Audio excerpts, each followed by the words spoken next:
ಓಂ ನಮಃ ಶಿವಾಯ. ಜೈ ಶ್ರೀ ಕೃಷ್ಣ ಸ್ವಾಮಿ ಕುರಗಜ್ಜ. ನನ್ನೆಲ್ಲ ಪ್ರೀತಿ ವೀಕ್ಷಕರಿಗೆ ಶಿವಾಯಂ ಕನ್ನಡ ಆಧ್ಯಾತ್ಮಿಕ ಚಾನೆಲ್ಗೆ ಸ್ವಾಗತ. ಮೋಕ್ಷಗಳಲ್ಲಿ ಎಷ್ಟು ವಿಧ, ಅದು ಯಾವುದು, ಒಂದೊಂದು ಮೋಕ್ಷದ ಬಗ್ಗೆ ಅದರ ಅರ್ಥವೇನು, ಅದನ್ನು ಡೀಟೇಲಾಗಿ ಹೇಳ್ತೇನೆ. ಅದರ ಬಗ್ಗೆ ತಿಳಿದೋಕ್ಕಿಂತ ಮುಂಚೆ ಚಾನಲನ್ನು ನೋಡ್ತಾ ಇದ್ದೆ, ಸಬ್ಸ್ಕ್ರೈಬ್ ಮಾಡ್ತಾ ಇದ್ದರೆ ದಯವಿಟ್ಟು ಸಬ್ಸ್ಕ್ರೈಬ್ ಮಾಡೋದನ್ನು ಮರಿಬೇಡಿ. ಸಬ್ಸ್ಕ್ರಿಪ್ಷನ್ಸ್ ಫ್ರೀ ಆಗಿರುತ್ತೆ. ವಿಡಿಯೋ ನೋಡೋದು ಮಾತ್ರ ಅಲ್ಲ, ಲೈಕ್ ಮಾಡೋದನ್ನ, ಶೇರ್ ಮಾಡೋದನ್ನು ಮರಿಬೇಡಿ. ಸಬ್ಸ್ಕ್ರೈಬ್ ಅಂತ ಹೊತ್ತುವಾಗ ಸೈಡಲ್ಲಿ ಬೆಲ್ ಐಕಾನ್ ಇದನ್ನು ಕ್ಲಿಕ್ ಮಾಡಿದೆ, ಆಲ್ ಅಂತ ಬರ್ತಾನೆ, ಕ್ಲಿಕ್ ಮಾಡೋದು ಮರಿಬೇಡಿ. ಆಗ ನಾನು ಎಲ್ಲ ನೋಡಿ ವಿಡಿಯೋ ನೋಟಿಫಿಕೇಷನ್ ನಿಮಗೆ ಬೇಗ ಸಿಗುವಂಥದ್ದು. ಆಧ್ಯಾತ್ಮಿಕಕ್ಕೆ ಜ್ಯೋತಿಷಕ್ಕೆ ಸಂಬಂಧಪಟ್ಟ ವಿಡಿಯೋನ ಹಾಕ್ತಾ ಇರ್ತೇನೆ, ಯುಕ್ತ ಮಾಹಿತಿ ಇರುವಂಥ ವಿಡಿಯೋನ ಹಾಕ್ತೇನೆ. ಹಾಗೆ ನಿಮ್ಮ ಏನೇ ವೈಯಕ್ತಿಕ ಸಮಸ್ಯೆ ಇದು ಮುಕ್ತವಾಗಿ ಕಮೆಂಟ್ ಬಾಕ್ಸಲ್ಲಿ ಕಮೆಂಟ್ ಹಾಕ್ಬೋದು. ರಾಶಿ ನಕ್ಷತ್ರ ಜೊತೆಗೆ ಒಂದು ವೇಳೆ ಗೊತ್ತಿಲ್ಲ ಅಂದರೆ ರಾಶಿ ನಕ್ಷತ್ರ ಡೇಟ್ ಆಫ್ ಬರ್ತ್ ಹಾಕಿ ಖಂಡಿತವಾಗ್ಲೂ ಅದಕ್ಕೆ ತಕ್ಕ ಸೂಕ್ತ ಸುಲಭ ಪರಿಹಾರವನ್ನು ನಾನು ಅಲ್ಲೇ ಸೂಚಿಸ್ತೇನೆ. ಸಬ್ಸ್ಕ್ರೈಬ್ ಅಂತ ಹಾಗೆಯೇ ಇನ್ನೊಂದು ಏನು ಅಂದರೆ ರಾಶಿ ನಕ್ಷತ್ರ ಗೊತ್ತಿಲ್ಲದವರು ಕೂಡ ಕೇಳಬಹುದು. ಹಾಗೆಯೇ ಸಮಸ್ಯೆನ ಬರೆದು ಕಳಿಸುವಾಗ ಕರೆಕ್ಟಾಗಿ ಸಮಸ್ಯೆನ ಬರೆದು ಕಳಿಸಿ ಅದನ್ನ ಬರೆದು ಕಳಿಸಿದರೆ ಆಗೋದಿಲ್ಲ. ಹಾಗೆಯೇ ರಾಶಿ ನಕ್ಷತ್ರ ಅಥವಾ ಡೇಟ್ ಆಫ್ ಬರ್ತ್ ಮಾತ್ರ ಹಾಕಿದ್ರೆ ಆಗೋದಿಲ್ಲ. ನಿಮ್ಮ ಸಮಸ್ಯೆ ಏನು ಅಂತ ಬರೆದು ಕಳಿಸಿ ಖಂಡಿತವಾಗ್ಲೂ ಉತ್ತರಿಸ್ತೇನೆ. ಸಮಯದ ಅಭಾವದಿಂದ ಸ್ವಲ್ಪ ಉತ್ತರ ಕೊಡುವಾಗ ಲೇಟ್ ಆಗಿದ್ದರೂ ಚಿಂತೆ ಮಾಡಬೇಡಿ, ಉತ್ತರ ಕೊಡ್ತೇನೆ. ನಾನು ನಿಮ್ಮ ಜೊತೆ ಯಾವತ್ತೂ ಇರ್ತೇನೆ. ನಾನು ನಂಬಿರೋ ಶಿವದೇವರ ಕುರಗಜ್ಜ ದೈವದ ಆಶೀರ್ವಾದ ನನ್ನೆಲ್ಲ ಪ್ರೀತಿ ವೀಕ್ಷಕರ ಮೇಲೆ ಸದಾ ಇರುತ್ತೆ. ಈಗಾಗಲೇ ನಾನು ಹೇಳಿದ್ದೇನೆ, ಅಂದರೆ ಎಲ್ಲ ಪಾಪಕರ್ಮಗಳು ನಾವು ಏನು ಒಂದು ಜನ್ಮದಲ್ಲಿ ಮಾಡ್ತೇವೆ, ಆ ಪಾಪಕರ್ಮಗಳನ್ನು ಎಲ್ಲವನ್ನ ಸರಿ ಮಾಡಲಿಕ್ಕೆ ಅಂತ ದೇವರು ಆ ಮನುಷ್ಯ ಜನ್ಮವನ್ನು ಪುನಃ ಕೊಡುವಂಥದ್ದು.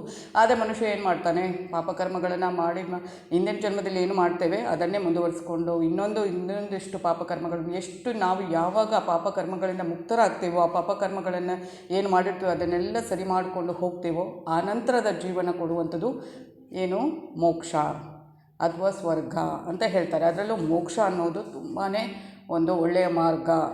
ಅಂದರೆ ಸಂಪೂರ್ಣವಾಗಿ ಅವನು ಪಾಪ ಕರ್ಮಗಳಿಂದ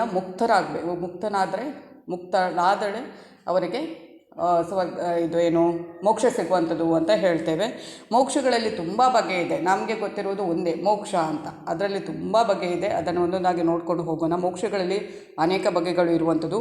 ಸಾಲೋಕ್ಯ ಮೋಕ್ಷ ಅಂದರೆ ಪರಮಪ್ರಭು ಇರುವ ಲೋಕದಲ್ಲೇ ವಾಸವಾಗಿರುವುದು, ಅಂದರೆ ವೈಕುಂಠದಲ್ಲಿ. ವೈಕುಂಠ ಲೋಕದ ನಿವಾಸಿಗಳು ದೇವೋತ್ತಮ ಪರಮಪುರುಷನಿರುವ ಲೋಕದಲ್ಲೇ ವಾಸ ಮಾಡುವಂಥದ್ದು ಸಾಲೋಕ್ಯ ಮೋಕ್ಷವೆಂದರೆ. ಮತ್ತು ಇನ್ನೊಂದು ಶಾಸ್ತ್ರೀ ಮೋಕ್ಷವೆಂದರೆ ಬಹುತೇಕ ನಾರಾಯಣನಷ್ಟೇ ಶ್ರೀಮಂತಿಕೆಯನ್ನು ಹೊಂದಿರುವುದು. ಮುಕ್ತಾತ್ಮನು ನಾರಾಯಣನಂತೆ ಚತುರ್ಲಕ್ಷಣಗಳಿಂದ ಕೂಡಿ ಬಹುತೇಕ ಅದೇ ಬಗೆಯ ದೈಹಿಕ ಲಕ್ಷಣ, ಅದೇ ಐಶ್ವರ್ಯ, ಅದೇ ಆಭರಣಗಳು, ಅದೇ ನಿವಾಸಗಳು, ಈ ಥರ ಎಲ್ಲವುಗಳನ್ನು ಹೊಂದಿ ನಾರಾಯಣನಂತೆ ಕಾಣುವಂಥದ್ದು ಶಾಸ್ತ್ರೀ ಮೋಕ್ಷವೆಂದರೆ ನೋಡಿ. ಇನ್ನೊಂದು ಸಾರೂಪ್ಯ ಎಂದರೆ ಅದೇ ಬಗೆಯ ರೂಪಲಕ್ಷಣಗಳನ್ನು ಹೊಂದಿರುವುದು. ಸಾಮೀಪ್ಯ ಎಂದರೆ ಪರಮಪ್ರಭುವಿನಿಂದ ದೂರವಾಗದೆ ಸದಾ ಅವರ ಸಾಹಚರ್ಯದಲ್ಲಿ ಇರುವಂಥದ್ದು. ಉದಾಹರಣೆಗೆ ನಾವು ಈಗ ಜೊತೆಯಲ್ಲೇ ಕುಳಿತಿರುವಂತೆ ದೇವರೊಡನೆ ಇರುವಂಥದ್ದು, ನಾರಾಯಣನೊಡನೆ ಇರುವಂಥದ್ದು. ಇದಕ್ಕೆ ಸಾಮೀಪ್ಯ ಮುಕ್ತಿ ಅಂತ ಹೆಸರು, ಅಂದರೆ ಭಗವಂತನ ಸಮೀಪದಲ್ಲಿ ಇರುವಂಥ ಮುಕ್ತಿ. ಆದರೆ ಪರಿಶುದ್ಧ ಭಕ್ತರು ನಾನಾ ಬಗೆಯ ಮುಕ್ತಿಗಳನ್ನು ಅಪೇಕ್ಷಿಸುವುದಿಲ್ಲ. ಕೇವಲ ಕೃಷ್ಣನ ಸೇವೆಯಲ್ಲಿ ಅಂದರೆ ನಾರಾಯಣನ ಸೇವೆಯಲ್ಲಿ ನಿಮಗ್ನರಾಗಿರುವುದಷ್ಟೇ ಅವರಿಗೆ ಬೇಕು. ಯಾವುದೇ ಬಗೆಯ ಮುಕ್ತಿಯಲ್ಲಿ ಅವರಿಗೆ ಆಸಕ್ತಿ ಇರುವುದಿಲ್ಲ. ನಿಜವಾಗಿಯೂ ಕೃಷ್ಣ ಪ್ರಜ್ಞಾವಂತರಾದವರು ಸಹಜವಾಗಿ ಪರಮಪ್ರಭುವಿನ ಸಾನ್ನಿಧ್ಯವನ್ನು ಪಡೆಯುವಂಥದ್ದು. ಆದರೆ ಅವರಿಗೆ ಅದರಲ್ಲಿ ಆಸಕ್ತಿ ಇಲ್ಲ. ಭಗವಂತನ ದಿವ್ಯ ಪ್ರೇಮ ಸೇವೆಯಲ್ಲಿ ನಿಮಗ್ನರಾಗಿರುವುದೇ ಅವರ ಏಕಮೇವ ಆಸೆ.